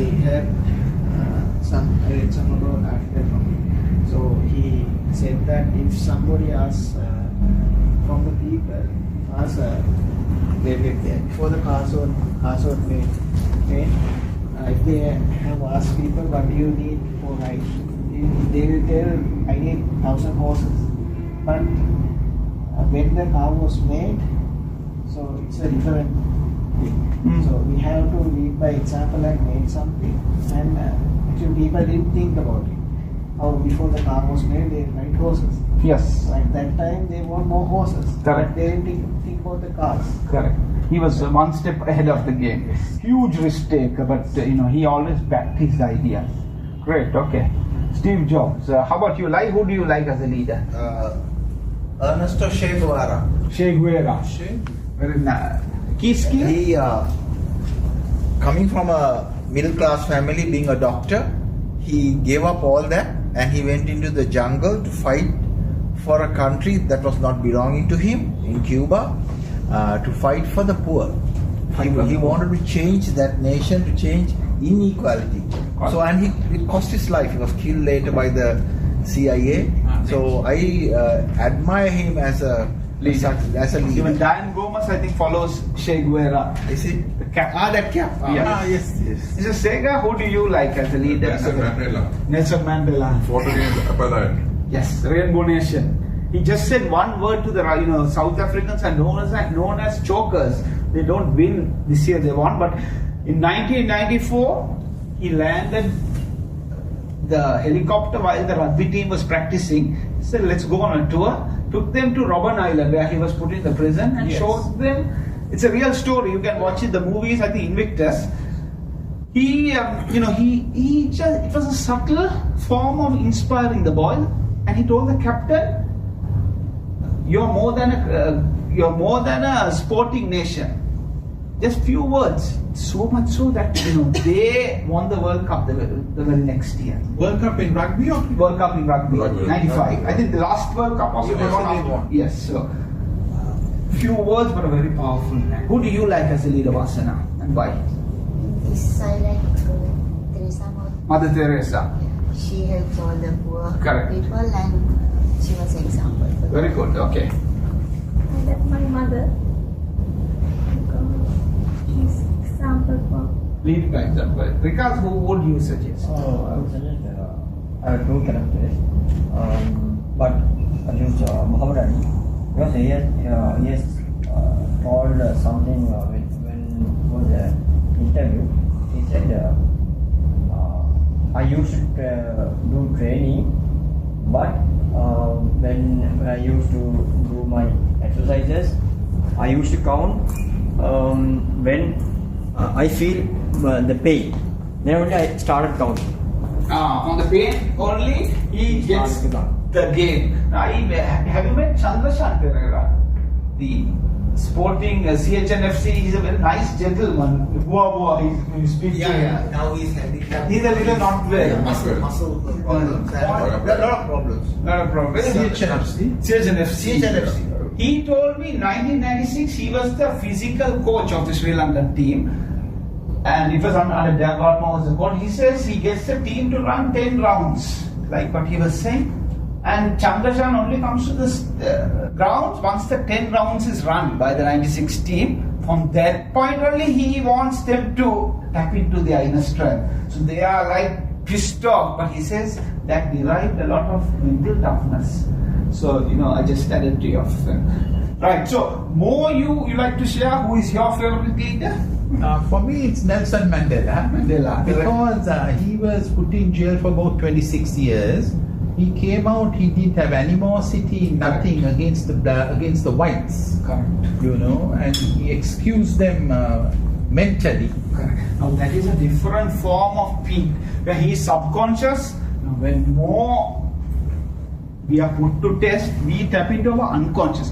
If you heard me, I want unconsciously, I would say I want to take. But what does Nelson Mandela did was he controlled his subconscious.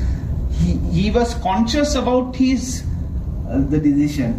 When you are put in a 4x4 prison, you go mad. But this man became more lively, He was more moderate when he came out. Yeah, he was more moderate. That is control of his subconscious. Deep thinking. Wonderful, thank you. So again, few things. Leadership is a muscle that needs to be enriched and can be anybody. We all are born leaders, and the more we tap into ourselves, we excel in our leadership. I'll just move fast. So keep in mind, leadership is a tree that you have to invest. One of the key skills is communication. The more you invest in your communication, the more powerful you become, and getting to know yourself. I always like to see leadership part of sports, because in sports you can tap into real leadership. You can see during adversity, during challenges, there's a lot of leadership lessons we can pick. These are all self-leaders, how they have developed their inner patterns. Like Nirmalan said, one of the key components in leadership is empowerment. Because leadership is actually, the main objective is to lead, and the more you can bring out the best in others. Now, most people think leadership is power. And leadership, the best form of leadership is servant leadership. The more you can serve and bring out the best in others, like people like Nelson Mandela, anybody who can tap into others. Mother Teresa, she had no goal. Her goal was consideration. That is a deep impact, highly valued. I value, I had a program with MS. I would say Mahesh Amalin is an epitome of leadership. He knows the right people to put at the right place. Mahesh is a better leader. I ask why? Because Mahesh puts the right people in the right place, and he controls energies. Managing people like Diane Gomez, managing some of the top, playing with egos. So the more he knew how to play with people's emotions, play with egos, control them and get the best out of them. So that's another skill. Another person is, I think, MS Dhoni. Gives the freedom, gives the space, but gets the maximum. He inspires leads by example. Richard Branson, there's a nice story. Richard Branson, have you heard Air Asia Tony Fernandez? Yes. Tony Fernandez was the owner of Air Asia. He walks in, he was a singer when he was young. So he wanted to become a musician. Everybody rejected him, so he walks into this Virgin Records back in 1970s. And the interviewers said, "You're not good enough." He walks out, Richard Branson is walking in. he thought, okay, life, Tony Fernandez in his own words says, life is about taking chances. He said, he said, Richard, I really like you, I admire your work. He said, why are you here? I'm here for an interview. Are you chosen? He said, no, I have not been chosen. And they had a small conversation, and Richard liked what he said. Okay, let's go for a coffee. And within half an hour, he said, I see something in you. High attitude. I like your attitude. And this person became the finance director finance manager of Virgin. Few words, you can understand people's, the real the attitude of a person. And so much so, Tony Fernandez went into opening Air Asia. But now he's blacklisted. He's blacklisted. Yeah, because they have fraud in Air Asia. Not a fraud. It was. What was it? Here they gave the cash to Sri Lankan Airbus. There, instead of cash, Airbus gave money for various projects. Okay, for various. Let's say I had a big sports carnival, and then they sponsored the sports carnival. So nobody, even Mahathir himself says they didn't take cash, so they got them to sponsor this. So here it was cash. So therefore, it black mark, but he personally, no his executives took any money. Only they spent on an event. That's okay. That's but the media started it bad. No, media always can tell you anything. Controversy sells. That's true. Controversy but sells. These are little arguments, but during challenges, the more you control your emotions, the more effective. Thank you for that. Right, few more. This gentleman, he also has one of the Manchester coach, Sir Alex Ferguson. Manchester was a failing brand. He comes there. It took him almost 10 years to revive the brand. He is the father figure to Cristiano Ronaldo, to David Beckham. David Beckham was a playboy. He said, you be a playboy outside, but when you come to the dressing room, you have to be there 9 o'clock. You have to leave at 4. Discipline is first. He has thrown. Sometimes there is head-on collision with David Beckham. The respect was there.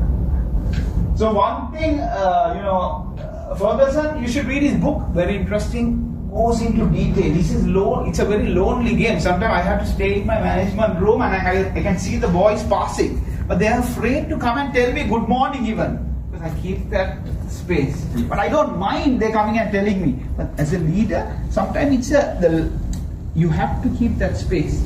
But it's all to do with how you build that rapport. So, but Alex Ferguson, he knew how to tap into everybody's talent and brought the best in each and every one. He said that one of the best skills as a leader, as a manager, what you should tap into is your buzz time. What I mean is buzz time is your mind is so powerful. Again, when I say mind, I'm not talking about your conscious mind. Conscious mind is useless. Your subconscious. How you tap into your subconscious is, go for a walk, try to refocus, rewire your patterns. So I would say every 1 hour, just put a walk out of your office, go for a tea, talk to a friend, talk to somebody who is positive. You will see something that was stuck in your brain, ideas will come like this, what should I do, So then you go for a walk, go for a prayer, you will see, because you are tapping into your subconscious. Can do the buzz time, keep in mind, the buzz time brings your peak performance. Leadership is about managing your emotions. Name of the game. The more you control. Now, who control your emotions? Who controls our emotions? The individual. We control our. And now, when it comes to emotions, most people think emotions is a negative word. Maybe because the dictionary has 2,200 negative emotion and 1,200 positive emotion. But keep in mind, all emotions can be fear, it can be anger, it can be frustration, it can be even jealous, envy. It's all controlled by us. And love, again, the entire emotions is controlled by us like a switch. The more you have awareness of your emotion, again, it's a leadership muscle.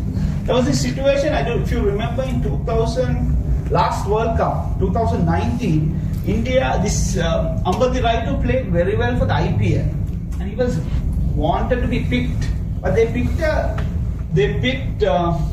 Vijay Shankar, and Shekhar Dhawan got injured in the match.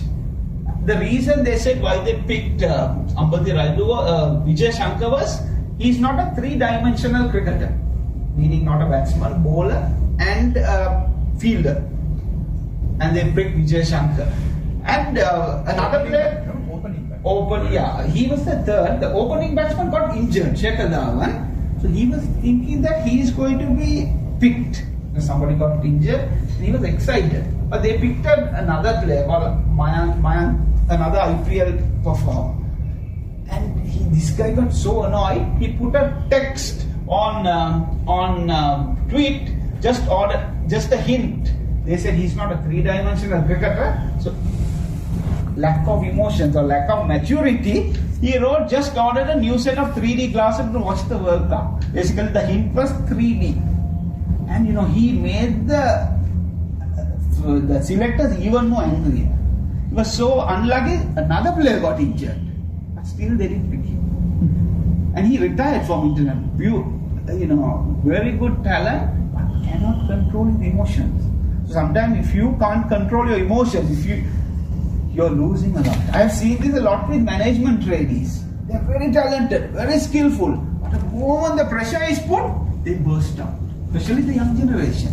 So they have to tap into their inner strength. As a leader, you also have to coach it. Today you can't fool like Hitler. This.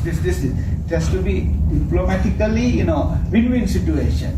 It's all trying to tap into, it's a win-win situation. So keep in mind, managing your emotions is another key skill. How many of you have watched the movie Godfather? Guys, it's a guy's movie. Even I know women watch the movie. That day I had a session, a lot of women said they have watched. Marlon Brando, a very good actor. It's all about leadership. He says he kills a person and says it's nothing personal, only business. You do it in a way. Sometimes in business, in work, in life, you have to take decisions. Sometimes decisions can be hard. Sometimes decisions can be, there might be misunderstanding, but you have to take the decision with the power, with that diplomatic authority. You have to show that you have that ability. That power is, it doesn't matter even your street. Today they're looking for street smart entrepreneurs to come and lead because they find they have that fire in them. So the more you can tap into that, the better it is. I would advise to watch this movie, a very good series, especially the first scene, the Godfather 1. Marlon Brando, charged when a young Italian, a 29-year-old director went to Marlon Brando, an American actor, and said, I have an idea to do a film about the Italian mafia, Napier. Marlon Brando was a polished actor. He said, I will act in the film under one condition. This was in 1975. You pay me $25,000 per minute. Per minute, $25,000. But he agreed. So, if you see, he had put dentures, right, for his teeth. But he filled up his face. He filled up his face. Cotton wool and all that. I thought, so here, if you watch the movie, to speak like an Italian. Very powerful. So much so. Who was the famous director? I forget now. Robert De Niro was there. No, that's the actors. You mean the director? He's still alive. He's about 80. He's 80. So much so, Marlon Brando was killed halfway in the program. He's so expensive. Yes. Within the 45 minutes, he dies.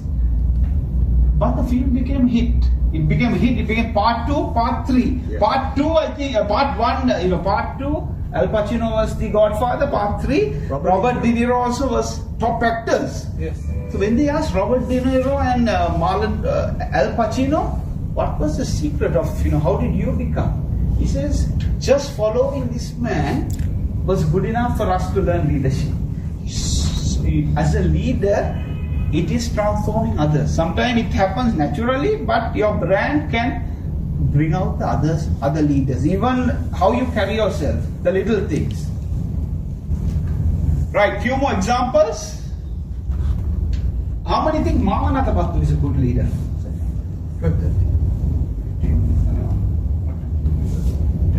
10 minutes, okay. So Okay, Marwan Adapattu. Now I feel all four are good leaders. They have their own unique styles. Yes.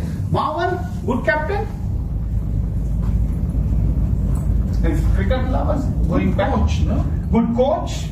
He had the guts to say, I don't want to be under puppets for the selector. He was a good captain. Though he was not a flamboyant captain. Under him, Sri Lanka won a lot of, but good players evolved like Mahela, Sangakkara. No, they were given that freedom to bring out the best. Sorry to cross, but he was given a lot of chances. He was 0-0 at the beginning. Correct. A lot of zeros. We have to give credit to Arjuna. Arjuna gave him that freedom. Even the Sanath story, Sanath first 100 matches, his average was only 12%. But Arjuna gave him that freedom. Very good. Arjuna, many people say, is a fantastic cricket leader, a horrible politician leader. Some people once I had a training, one CEO jumped and shouted at me, Arjuna is a very bad leader. So I had to confront. That was because as a cricketer, he's a very good leader, captain, leader, he stepped out. He created that culture. But it's an evolving game. You can't just force yourself as a brand. It's an evolving game. Right? I'll skip. Now keep in mind, in every team, there will be a dark horse, a difficult person to manage. In the Pakistan. Dark horse may not be a bad thing. Dark horse can be the naughty fellow, or it can be a mischievous fellow. Now in the Sri Lankan cricket team, Malinga is not an easy person to manage. High of emotion. He was handpicked by Champaka. Dilshan is not easy to manage. Every team will have. Even in your office, there will be people. How do you manage these people? Now in Pakistan, 92 World Cup, Javed Miandad was a street smart fellow. But a wild player. But Imran managed to get the best out of Javed Miandad. In 92 when Pakistan won the World Cup, the media asked Imran Khan, they didn't worry about the World Cup. They asked, how did you manage Javed Miandad? Imran just said one answer. He said the process of evolution has bypassed Javed. Singalan kirana ukiwa uwa hadanda puluwan kale iwarai. Uwa hadanda bae. So I gave him that space. Sure. Sometimes in leadership, you have to play with your ego. Give them the space or give them a title. Don't make them the captain. Now, I felt they can bring out the best in others. Give them the vice captain role or a senior role. Sometimes they may excel. So that's a good strategy to use a dark horse. A difficult customer, give them a title or give them a space. Every organization will have that. They will shine. And another thing, you have to have an eye for talent. As a leader, I know Diane Gomez, the number one talent of Diane is he has an eye for talent. Richard Branson. They'll go the extra mile and say, I want this person. Imran Khan picked Wasim Akram and Inzamam few months before the World Cup. How he picked Wasim Akram Wasim was a net bowler. 2 days before a tour to New Zealand. Imran said, I like this lad who is bowling in the nets. Get him to the team. Then the selector said, no, they have already picked a team. He said, no, I want him, I won't go without him. And they got Wasim Akram. And Wasim turned out to be a star. And today he commends Imran Khan in his speech. So as a leader, you might have to take that extra risk. You trust someone, give them the authority, they will excel. They will appreciate. Gautam Gambhir was a difficult customer. Steve Jobs, Steve Waugh, and what's his name? Shane Warne don't talk hand in hand. 99 World Cup semi-finals or day before. What's his name? Shane Warne went for a party and came late nights. Steve Jobs ruled come back by 10. He dropped him for the quarter-finals. But brought him back for the semis. From that day to today, these two don't talk to each other. But they respect each other. So sometimes, but you give him the authority. I think he became the vice captain later, or you removed him from the vice captain. But he respected me as a player. So you will have dark horses. You always say Steve Jobs. Steve Jobs hired the Pepsi CEO. Pepsi CEO later, got together with the group and sent him. But if he knew how to work along his team, give him the space. It's an ego game. They would have both excelled. later he regretted his decision. Same with some of the English players, Andrew Flintoff, very difficult customer. But they excelled under Nasser Hussain, under Michael Waugh. Hussain was a good captain. Very good captain. Even I feel Gary Kirsten. Yeah, but a very good coach. Very good coach. He was not a good player. Again with Tendulkar, not a good captain, very good player. He wanted the space. Gary Kirsten, same story. He had only 4 objectives when he joined the team. 2 was cricket, 2 was simple. Make the dressing room a happy place and make players better people. Okay, so if I ask you how many of you have mentors or coach, I think Nirmalan's speech said have a godfather. How many of you have coach or a mentor you can tap into? Now what's the difference between a mentor and a coach? A coach is somebody, a mentor is somebody who excels in that field. For example, a cricketer, they look for a cricket mentor, somebody who has played the game. A coach is, a cricket team can hire a rugby coach even to teach them endurance. So how many of you have a mentor or a coach in your life? Raise your hand. I have about 5 mentors. I learned from everybody. If you have people, you can get advice. Step in, or when your organization itself, you can go and create that rapport with them. Go and talk to them when you have difficulties. You will see a tremendous value, and even if you get to speak to them for 10 seconds, it's a value. I had a friend called Sujit Bandul here. He was a very good speaker. I used to go sometimes walk up to his car just to talk to him for a few seconds. It was priceless. So make a note to find a mentor. Can be sometimes at the beginning finding a mentor can be, what are you doing out there? Find a mentor can be hard, but once you make it a pattern, it's very easy to find mentors or coach. It's a quick video about the right hand over, go back with that hook, double hook I want. Come on. You ain't gonna hit nobody with that shot. Forget about it. You don't know what the heck you're doing. Come on, you want to be somebody? Let the jab go. I'm going to be a fighter. You ain't nothing. You're full of it, old man. What do you know about boxing? Cool down, kid. Let's go get a pizza.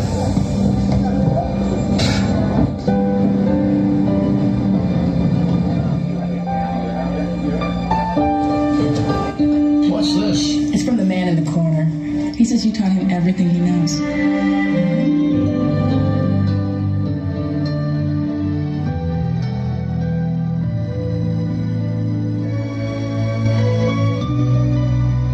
Sometimes nothing brings people together like a nice hot pizza from Pizza Hut. I'm not promoting Pizza Hut. The whole commercial. So fine, that's his real coach. Muhammad Ali's real coach. So finding a mentor, he can be hard at you. That's a blessing, like I said. It can be your coach, it can be even your father.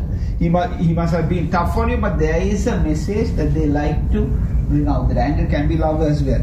Right, so another aspect to grow as a leader is finding a mentor, many mentors, coach, and finding your network. If you find your right network, you know your value. This was on WhatsApp. Father, before he dies, just gives the watch to his son and tells to sell it.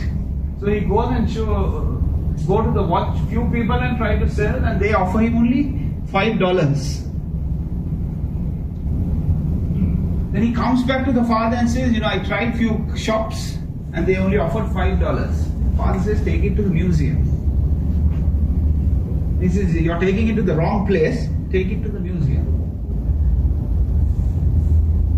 And the museum offered him almost $5 million. So sometimes we don't know our real value until we are put to test.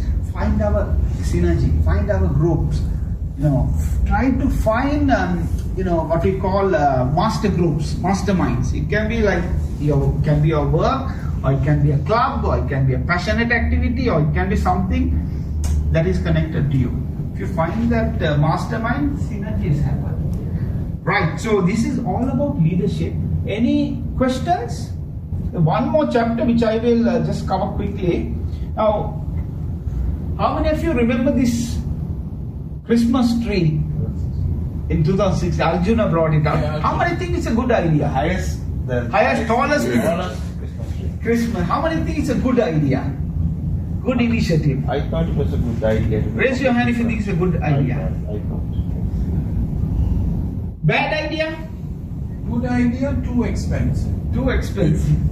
Financial talking. Bad idea?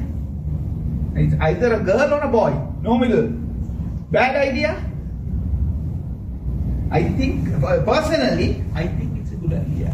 Because, keep in mind, as a leader, as first year, you will never get anything right. You know, first year is the hardest. Like I said, it's the evolving journey. If you have continued by today, it would have been a very superb project. Even for the first year, it was quite a good project.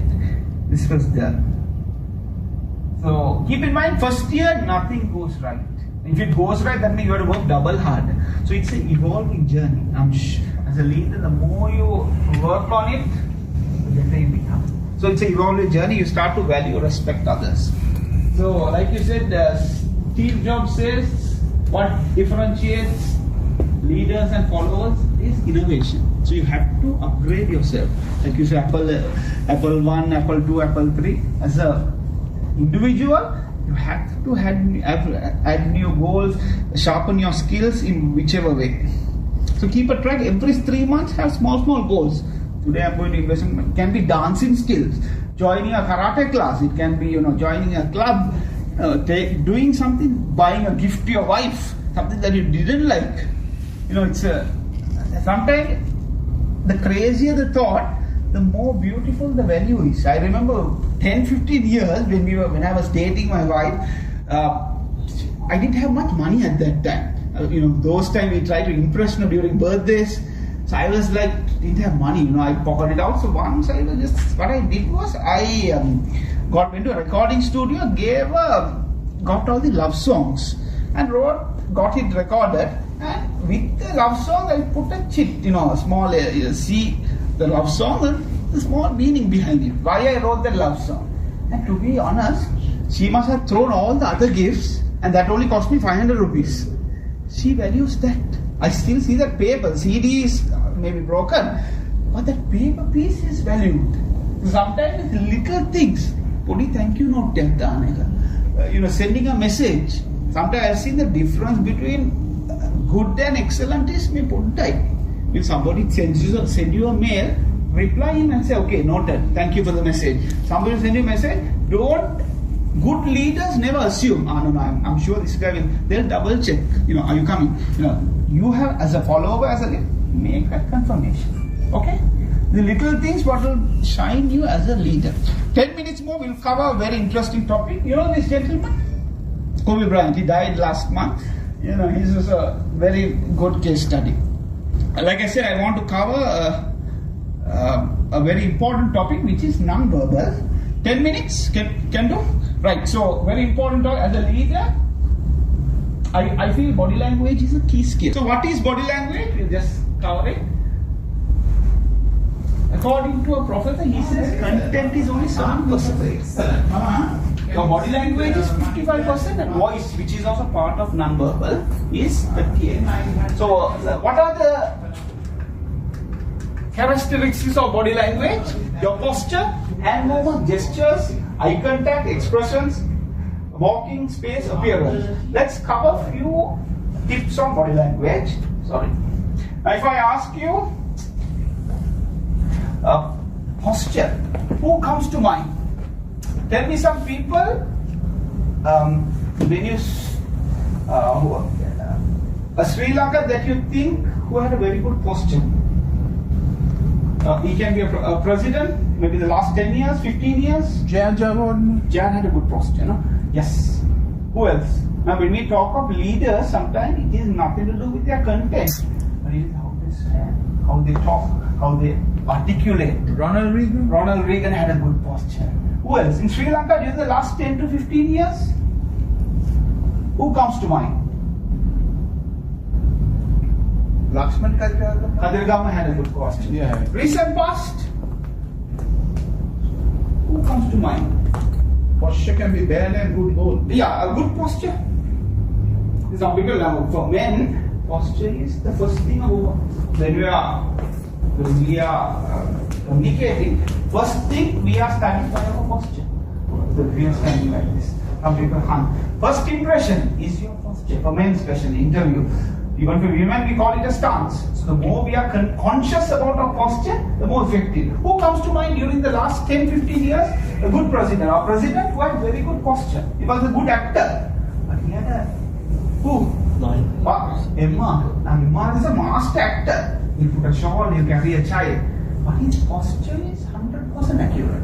And he is straight, always 90. People around him also has a good posture. If you see, Reward Cabral is a very soft man, but in mind he has to become straight.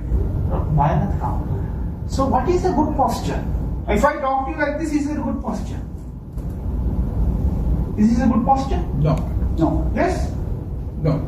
So ideally, it should not be too much or too little. It should be medium posture, little bit of V shape. Hands should be relaxed. Can all stand? Take a deep breath. Not too much, not too little, medium space. Hands like carrying 2 buckets of water. Right? But the most important thing to remember is your chin should always be medium level, this level. Chin should be up. So it gives you confidence. So like somebody is just holding your head. So sometimes it can be a public speech, giving a presentation, walking to a boardroom, talking to your CEO. Hi, welcome. Nice to meet you. First impression, people who are observing you can be walking to a cocktail. Confident guy, yeah, very smart fellow. I should talk to him. First impression. So your posture is 50% of communication. Okay, good. Now don't go home today and it should be a wife or father and mother. It should be strategical. Now Shah Rukh Khan is also, I would say, he is also good. Very good posture. Online, buying the film as well as offline. If you see, he's very conscious about his posture. I saw one of the funerals, Sri Devi's funeral, everybody comes and go. But not when Shah Rukh comes, you can see the presence. Successful people, you can see it in their posture. They say Amitabh Bachchan has it, Jackson Anthony has it, Denzel Washington has it, I think Ronald Reagan. Jackson Anthony has it. He has it, the guy. Jackson, and if you see him, he has it very far. Diane Gomez has it. People say Chandrika Kumar Kuga has it. They have built on it. Many people, real people, if you study, posture that we study. So more you conscious about your posture, the better it is. Few more examples. Now in this political stage, all have very good posture. They know if one president was like this, game over. They will have right. Finished. Now, second, what they fight is for the front row. Now Donald Trump can be a little bit of a controversy, but he knows the decision. He knows how to tackle difficult situations. Very good posture. Now some people say Theresa May has like a, manly attire. She says, I can't help it because when I'm with heavyweights, I have to show the manly power. She played that very well. Now in this picture, who is showing that power posture? And who is showing a weaker posture? Lagarde. No, Lagarde. Lagarde, yes. Christine Lagarde of the IMF head. Is she having a power posture or weaker posture? Oh, because he's keeping the hand on the hip and talking. Now how do you know the gentleman is under pressure? Because he has locked his hand. So now this is a power posture. Again, this is like this. This is power. Now Superman in the mehima, Wonder Woman in the mehima. This is again psychological, non-verbal. This is at the beginning. Some people said body language can't be 55%, and they argue. But the more you understand the impact of body language, more you know it's a PhD. Now this is psychologically power. If somebody is this, that's if your boss is like this and you go and say I want a raise, he will, he is in a different mind. Power game at the end. No, but Anil, here she's talking down like.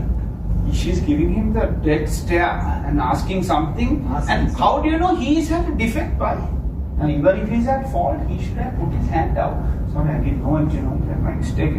By doing this, what is the minister done? No, I am kalma silk. So ideally, even if he's at fault, he should have kept his hand down. This is another good posture, a good hand. So posture is power. Even I have noticed animal studies people's posture. When I walk, and so forth. And the dog studies your posture. Later I tried it, put in the straight forward, chin up, and it works. Try it. It's not a pisuballa, but try it with a normal dog. It 100% works with your posture. And the dog also know whether you love her or not. Exactly. Also your confidence. Confidence. And confidence, you fake it until you make it. And there's this program called Dog Whisperer. The famous fellow from Mexico, he comes to US. He says his job is to manage these wild dogs. So he goes to houses to see how sometimes dogs are more powerful than the owner. So he studied a few case studies. Most of the people they do is they let the dog in front. And the dog, when they see another dog, it runs away. He says that's the biggest mistake. When you're in power, the dog should be always behind you. Then the dog knows that you're in control. You're being led. You're being led. And next is hand movement. If you pull his neck, pull his this. Then hand movement, which is the next topic. Next is hand movement. Now when your conversation, use as much as possible what we call open palms. Hand movement, what we call open palm. Everybody, if you can put your hands in front, palm, sorry. Which is more clear, calm to you? This side. So what we call open palm. The more when you're conversating with people, have a lot of open palm. Because open palms is trust. It has a better relationship, better rapport. Communication is more clear. And the more you have open palms, the better. We say navel level. Navel level is high. Navel level is too tight. Gentlemen, even in talking to a friend, try to have open palms. It creates trust. Now, even if you say casual conversations, Angela Merkel, most of them have a lot of things what we call open palm. It creates the bond. Okay, so the higher. Now, what's the difference between open palms and gestures? Open palm and gestures. What's the key difference? Gesture can be a threatening one also. Yes. Open palms is full hand. Gestures is everything to do with the fingers are the same thing. But you're making it more personal. It can be a good posture or a negative posture. Transparent. Transparent, yeah, you're giving transparent, the trust, the building that connection. Now here we see everybody have good gestures. The more you can share your message. Some people have too stiff. Gesture. In courtroom they don't allow you to do this system anymore. You do it like this. This. Women do a lot of this. To study, when you're watching people on TV, watch their gestures. I felt Mike Kripa's biggest strength was his gesture, but he lacked another area. So you can study people on what area is good, what area is weak. Gotabia has a very good posture. When he handshakes, you can see that in his Mahinda has, Now you can study why some leaders are not successful. It's a little thing, but it creates a huge impact. Now all these gentlemen have. Now this is a very power gesture, confidence. She is called Europe's most powerful woman. Nothing to do with her speech, content, all to do with her gestures. Again, few example of gestures. Next is eye contact. Two more. Eye contact is out of 55%, I would say 20% is eye contact. And the more you can build rapport with people with eye contact, the more again trust. Some people when they are talking to people, they look somewhere else. They are shifty eye. They're shifty eye. So we maintain eye contact. What we do mistake is we look at people's full face. But good leaders look to the eye. Yes. Some people look at the pupil of the eye. Deep look. Which communicates different messages. A lot of people can't stand it. Yeah. Make sure you don't deep stare. It's done in a subtle manner. You stare a few seconds. Ideally, even in a speech, so this is only looking at one group. So that fellow is like, why are you looking at me? He feels intimidated. So ideally 3 seconds. Deeper you can go, the more powerful it is. Eye contact builds trust. There's a lot of energy. Everything is built on eye contact as a leader. So keep in mind, next time when you are speaking, try to focus on eye contact, focus. Some people, have you noticed, they are not focusing, they are using a lot of head movement, and they don't know it, ideally. So as a speaker, keep in mind, eye contact is power, eye contact creates trust, and it has impact. This is like just the story of Tony Robbins. Tony Robbins was in a small group, 10 people. He charges for a big group, it's $1,000. 10 people in a room, he charges a big amount, like 1 million for 10 days. And he says, I transform you as a brand. There was this fat lady. So she comes and says, Tony, you're talking about personal transformation, I will change your life. But I can't even find a boy. I can't even go on a date. She says, okay, come in front. She's a little in the fat side. So he asks all the audience, how many of you would like to go on a date with her? And then she felt even more embarrassed. She asked, Tony, what are you doing? No, why are you doing this to me? She says, okay, go back to your seat. Okay, come back, he says.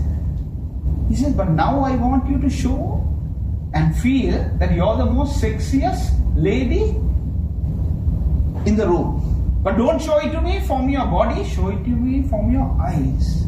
She suddenly, the way she started to look people, every man said, she transformed. She became a different person. How she stood, how she looked, the confidence, the face. She didn't shrink, but the confidence, she changed as a person.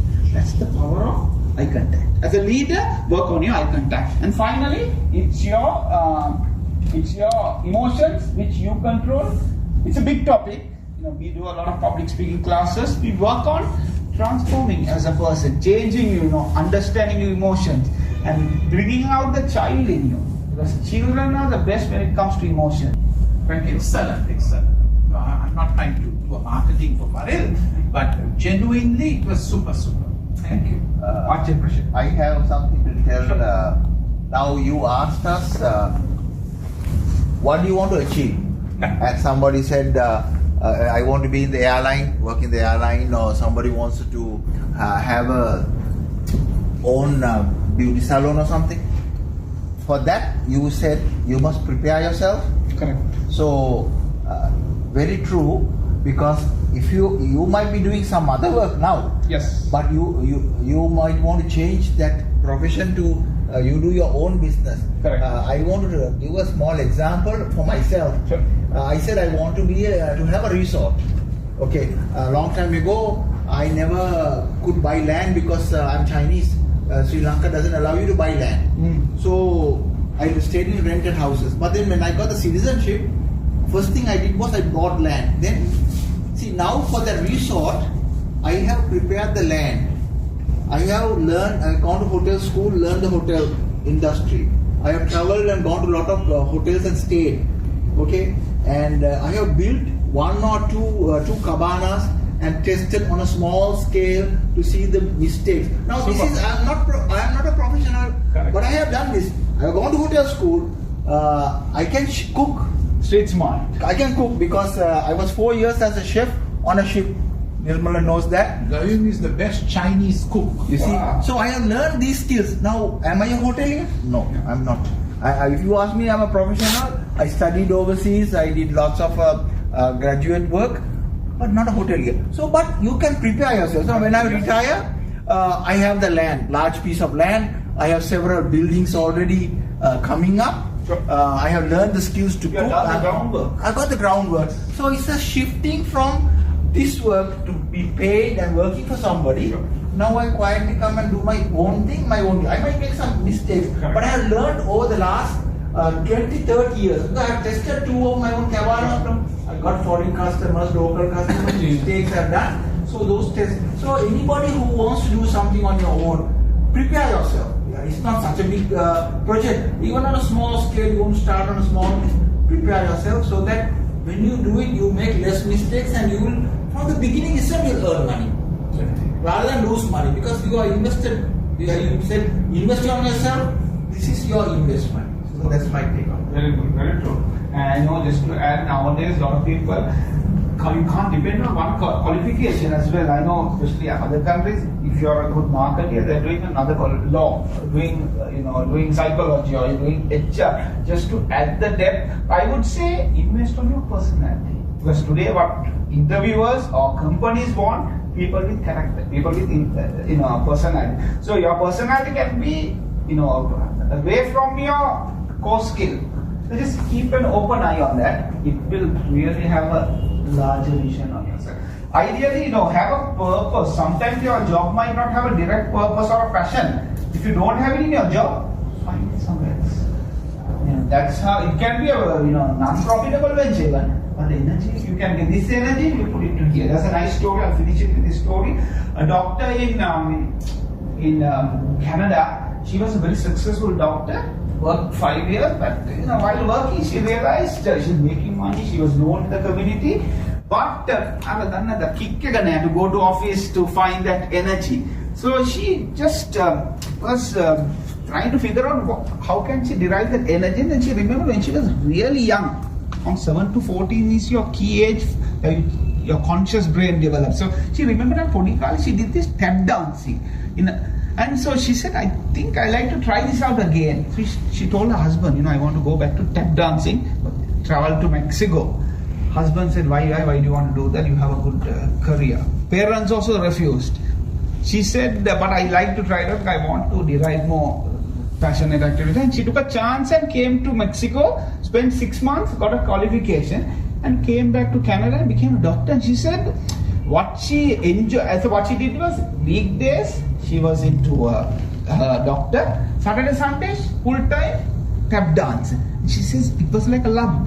When I'm working, I'm looking forward to the weekend. So that, it worked hand in hand. So you might have to find something to balance. But if you're in a passionate activity, much the better. If you're lucky. You're very lucky. You're very fortunate. Or if you have a purpose. I know some people you can have a direct connection. If you're I know some people work in a hotel, or it can be garment, to start your own venture or to buy a property, a retirement home within that area. There's a gentleman in, I think, Biyagama, near Katunayaka, he's buying a pineapple estate, few away from, so his objective is to somehow make that part of his life, and while enjoying, he's working at Katunayaka in the zone. So find a purpose or a passion, either way.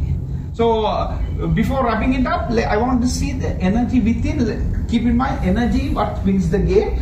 So, people like Usain Bolt, how do they celebrate when they win a victory? What is his symbol? Action. Action. So can we get all to stand?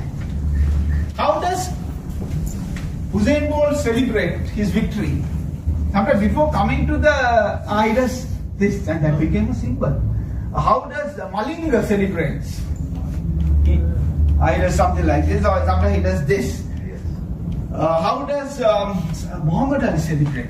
Now, if I win something, I will say, yes, I did it. Have you watched the movie The Pursuit of Happiness? Yes. It's a nice movie, how he celebrates at the end, he says that calmness within. I have a friend who celebrates, he's in Qatar, if he closes a big deal, he goes to Starbucks, orders the expensive cappuccino, and he takes a Cuban cigar. So how would you celebrate? In the count of 3, it can be sharing your emotion. You have done it. Can you see how you share your the signature brand? What is your brand? Okay, on the count of 3. 1, 2, 3. Yes. No energy. Yes. More volume. Let's try more and wake up. 1, 2, 3. Yes. Okay. Thank you very much. It's been a pleasure having you all.